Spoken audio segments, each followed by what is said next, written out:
তুমি এমন একটা ব্যক্তি যে কয় আইলো তার পিছেই যাও, গেলে পরে তোমার ক্ষতি হয়, লাভ হয় না। কথাটা ঠিক না বে ঠিক? ঠিক। ডাক করলা না, না। যখন তোমার কাছে টাকা পয়সা থাকে, এখন তোমার আপন বন্ধু বান্ধব, কাছের মা বাবা মা থাকে। যখন তোমার কাছে টাকা পয়সা থাকে না, তোমার আত্মীয় স্বজন কোনো বন্ধু বান্ধব তোমার কাছে থাকে না। কথাটা ঠিক না বে ঠিক? ঠিক। রাগ করলা? না, না। এই কথাগুলো আগে পিছনে কোনদিন বলছিলা? না। তুমি মানুষের পিছনে যায় হাজার হাজার টাকা পয়সা নষ্ট করো, তোমার পিছনে এসে কেউ 10টা টাকা ক্ষতি করে না। কথাটা ঠিক না বে ঠিক? ঠিক, ঠিক। আরেকবার কও বিসমিল্লাহ, বিসমিল্লাহ। আরেকবার কও সুবহানাল্লাহ। সুবহানাল্লাহ। বিশ্বাসে বস্তু মিলে তর্কে বহুদূর।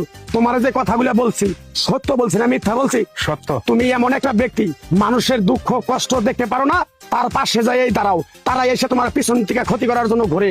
কথাটা ঠিক না বে ঠিক? ঠিক। রাগ করলা? না। কিছুদিন আগে একটা বিপদে পড়ছিলা, অনেক বন্ধু বান্ধবের কাছে 10-20-50 হাজার টাকা হাওলা চাইছো, তারা তো ফোন করেই নেই, তোমার সাথে এখন যোগাযোগ বন্ধ করে দিছে। কথাটা ঠিক না বে ঠিক? ঠিক, ঠিক। রাগ করলা? না, না।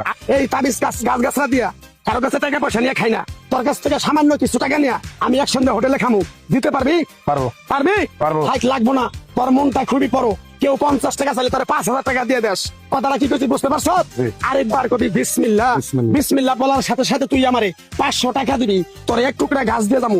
এই গাছটা তুই নিয়ম কানুন মাইনা ব্যবহার করবি, আল্লাহ তোরে মুক্তি করবো। কথাটা কি বুঝতে পারছ? জি। আরেকবার কবি বিসমিল্লাহ। বিসমিল্লাহ। তোরে